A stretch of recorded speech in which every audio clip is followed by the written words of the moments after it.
खबरों की शुरुआत करेंगे सुबह सुबह की सबसे पहली और बड़ी खबर आपको बता दें। उन 5 बड़ी खबरों की बात आपको सबसे पहले बताते हैं जिन पर आज दिन भर हमारी नजर आने वाली कौन कौन सी 5 बड़ी खबरें हैं। आपके टीवी स्क्रीन पर तस्वीर देखिए, दिल्ली का सियासी संग्राम देखिए कैसे छिड़ा हुआ। अरविंद केजरीवाल ने इस्तीफे का ऐलान किया, उसके बाद से अब यह कहा जा रहा है कि कौन सीएम होगा, सस्पेंस बना हुआ। पीएम मोदी गुजरात दौरे पर हैं और बेहद अहम यह दौरा कहा जा रहा है। वहां सूर्य घर योजना के लाभार्थियों से मिलेंगे। आपका अगला मुख्यमंत्री कौन होगा, इस पर भी सस्पेंस है। बीजेपी का मिशन कश्मीर, जी हां, गृह मंत्री अमित शाह कश्मीर दौरे पर जाने वाले हैं, उससे जुड़ी पल पल की अपडेट भी आप तक पहुंचाएंगे। वहीं देखिए लैंड जिहाद पर शिकंजा जरूरी है, बड़ा बयान देखिए धीरेन्द्र शास्त्री ने दिया है। धीरेन्द्र शास्त्री ने कहा कि लैंड जिहाद जो हो रहा है उस पर नकेल कसनी जरूरी है, वक्फ पर निशाना साधा है। धीरेन्द्र शास्त्री ने 5 बड़ी खबरें जिन पर दिन भर हमारी नजर होगी, हर एक अपडेट आप तक पहुंचाते रहेंगे। तो ये थी आज की बड़ी खबरें और शुरुआत इस वक्त की सबसे बड़ी खबर के साथ। और सबसे बड़ी खबर ये है कि डोनाल्ड ट्रंप पर हमले की कोशिश नाकाम हो गई। एक बार फिर से उन पर हमला किया गया। फ्लोरिडा के वेस्ट पाम का ये मामला है जहां पर गोल्फ खेल रहे थे डोनाल्ड ट्रंप और इसी दौरान उन पर गोलियां चला दी गई। डोनाल्ड ट्रंप पर हमले की नाकाम हुई कोशिश। फ्लोरिडा के वेस्ट पाम बीच पर ये हमला हुआ। नेशनल गोल्फ क्लब के आसपास गोलियां चलाई गई। अंदर पूर्व राष्ट्रपति डोनाल्ड ट्रंप गोल्फ खेल रहे थे। डोनाल्ड ट्रंप फिलहाल पूरी तरीके से सुरक्षित बताए जा रहे हैं। इससे पहले भी डोनाल्ड ट्रंप पर हमला हो चुका है और अब एक बार फिर यही कोशिश, हालांकि ये कोशिश नाकाम हो गई। उन पर गोलियां चलाई गई, उस वक्त गोलियां चलाई गई जब वो गोल्फ खेल रहे थे। नेशनल गोल्फ क्लब के पास उन पर यह हमला हुआ है, गोलियां दागी गई। हालांकि आपको बता दें वो पूरी तरीके से सुरक्षित हैं। उन पर हमले की जो कोशिश थी वो नाकाम हो गई।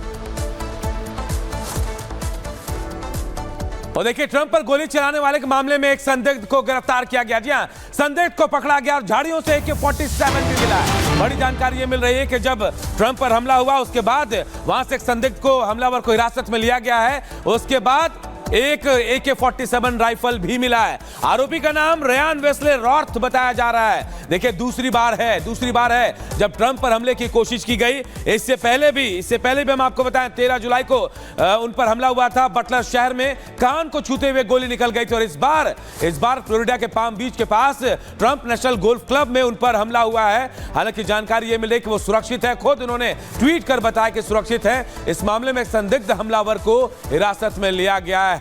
और जानकारी यह मिली कि ये जो गोल्फ क्लब है ये ट्रंप का ही बताया जा रहा है। जहां वो गोल्फ क्लब के अंदर थे उस दौरान ये गोलीबारी हुई। वो खुद सुरक्षित है लेकिन एक आरोपी को, संदिग्ध को हिरासत में लिया गया है। तो एक संदिग्ध को हिरासत में लिया गया, लेकिन इस बीच बड़ी खबर आपको बता दें, डोनाल्ड ट्रंप की तरफ से बयान दिया गया जिसमें उन्होंने कहा कि वो पूरी तरीके से सुरक्षित है। आसपास उन्होंने गोलियों की आवाज सुनी थी। डोनाल्ड ट्रंप का बयान आया सामने। डोनाल्ड ट्रंप पर हमले की कोशिश नाकाम हो गई है और यह बताया जा रहा है कि एक संदिग्ध भी हिरासत में लिया गया। इसी बीच डोनाल्ड ट्रंप ने जानकारी दी कि मैंने अपने आसपास गोलियों की आवाजें सुनी, मैं सुरक्षित और ठीक हूं, मैं झुकने वाला नहीं हूं। अमेरिका में राष्ट्रपति चुनाव होने और ऐसे में राष्ट्रपति पद के उम्मीदवार हैं डोनाल्ड ट्रंप। एक बार फिर उन पर हमला किया गया और वो हमला नाकाम हो गया। इस बीच डोनाल्ड ट्रंप ने खुद जानकारी दी, कहा मैं झुकने वाला नहीं हूं, मैं सुरक्षित हूं, ठीक हूं, मैंने अपने आसपास गोलियों की आवाजें सुनी हैं।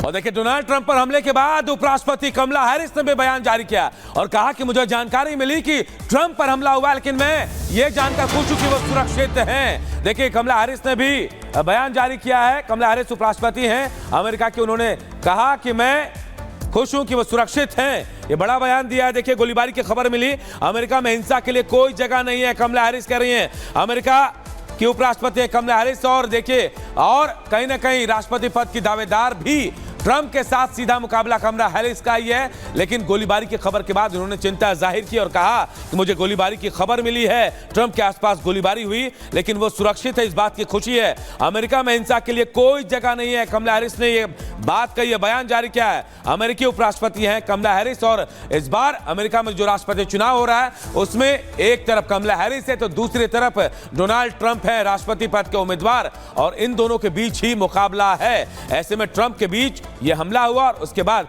कमला हैरिस ने यह बयान जारी कर अपनी बात बताई है। और इस बीच आइए बढ़ते हैं आगे और बात करते हैं उत्तराखंड की, जहां पर एक इनामी बदमाश को ढेर कर दिया। उत्तराखंड पुलिस ने इनामी बदमाश को ढेर किया। पंजाब का रहने वाला था और बताया जा रहा है कि ज्वेलरी शॉप में डकैती कांड का ये आरोपी था, जिसको ढेर कर दिया गया। हालांकि एक बदमाश मौके से फरार हो गया। तो जो बदमाश ढेर हुआ है, इस पर इनाम घोषित किया गया था। हरिद्वार ज्वेलरी शॉप में डकैती कांड को इसने अंजाम दिया था। बदमाश पंजाब का रहने वाला बताया जा रहा है। दूसरा बदमाश मौके से फरार होने में कामयाब रहा। ये बड़ी खबर आपको बता दें उत्तराखंड से, जहां पर पुलिस ने इनामी बदमाश को ढेर कर दिया है। इनामी बदमाश को पुलिस ने ढेर किया है। इस पर हरिद्वार ज्वेलरी शॉप में डकैती कांड में शामिल होने का आरोप था। बदमाश पंजाब का रहने वाला बताया जा रहा है। और बात दिल्ली की राजनीति की और बात अरविंद केजरीवाल की, जिनके ऐलान के बाद दिल्ली की राजनीति में सियासी घमासान मचा है। अरविंद केजरीवाल ने कहा कि जब तक ईमानदारी का सर्टिफिकेट जनता से नहीं मिलेगा, वो सीएम की कुर्सी पर नहीं बैठेंगे। इसके बाद अब ये सवाल उठ रहे हैं कि आखिर अरविंद केजरीवाल के इस दांव के मायने क्या है। रिपोर्ट आप सबको दिखाते हैं।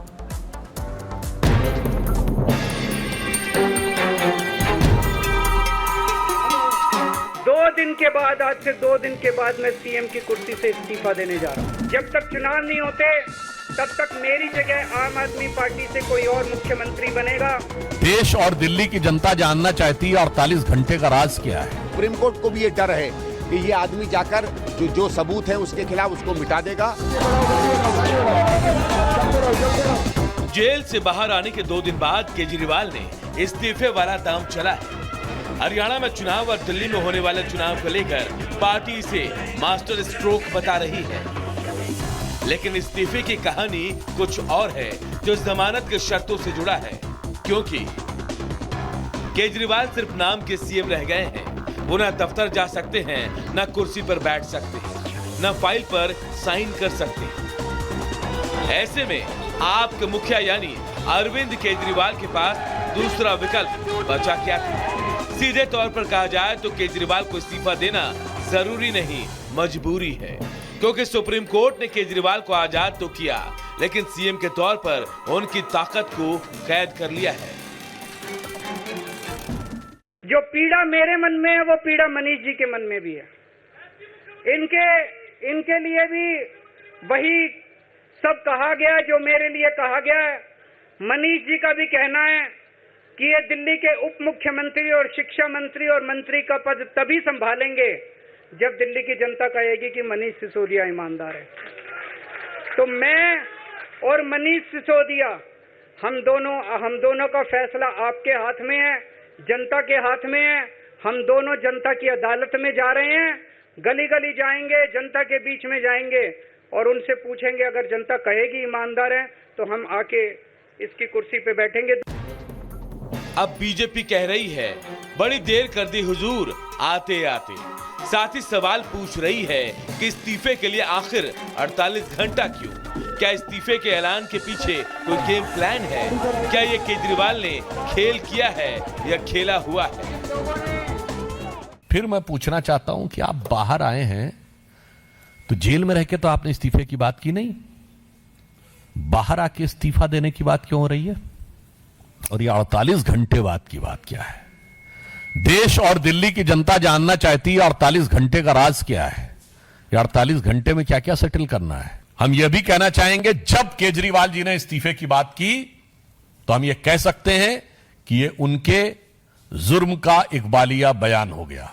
सब कचहरियों ने अपने अलग अलग डिसीजंस में ये पाया है कि माननीय मुख्यमंत्री अरविंद केजरीवाल जी शराब घोटाले में किंग पिन हैं और इसी के रहते उनकी इस स्कैम में संलिप्तता देखते हुए honourable supreme court of India ने उन्हें इस योग्य नहीं समझा कि वो सीएम कार्यालय जाए, ना उन्हें इस योग्य समझा कि सीएम पद का निर्वाह करते हुए वो किसी भी फाइल पर हस्ताक्षर कर सकें। अरविंद केजरीवाल जी के इस्तीफे का फैसला उस दर्द से आया है कि कहीं कोई ऐसा दिल्ली वाला ना हो जो सोच रहा हो कि मैं भ्रष्टाचारी हूं, जो सोच रहा हो कि मैंने जनता का पैसा खाया है। अरविंद केजरीवाल को पिछले 2 साल से भारतीय जनता पार्टी की केंद्र सरकार प्रताड़ित कर रही है।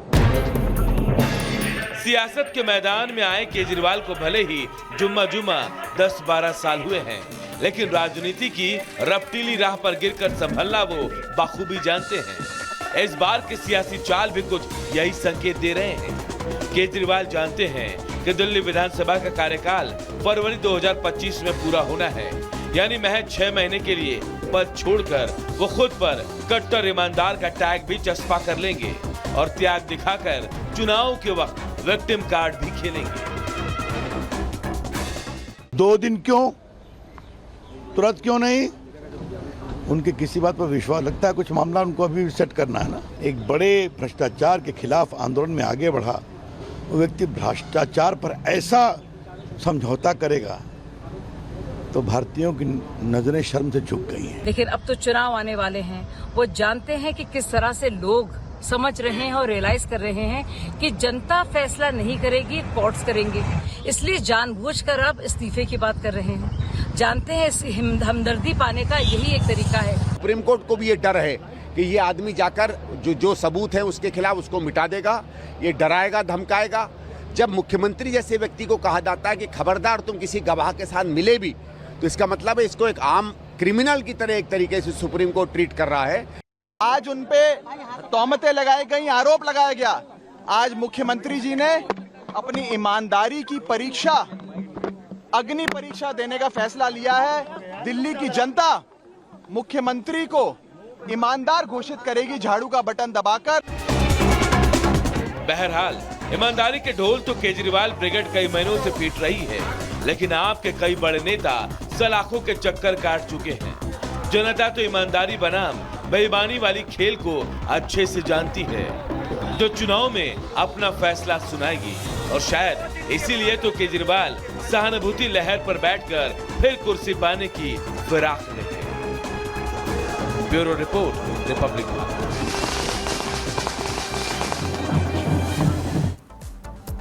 और अब बात करते हैं तेजस्वी यादव की। तेजस्वी यादव जो आरजेडी के अध्यक्ष हैं, तेजस्वी यादव की तरफ से एक बड़ा आरोप लगाया गया है। तेजस्वी यादव ने ये बड़ा आरोप नीतीश कुमार पर लगाया है और आरोप ये है कि नीतीश कुमार उनकी जासूसी करवा रहे हैं। तेजस्वी यादव का ये कहना है कि जो बैठकें वो कर रहे हैं, नीतीश कुमार उनकी जासूसी करवा रहे हैं।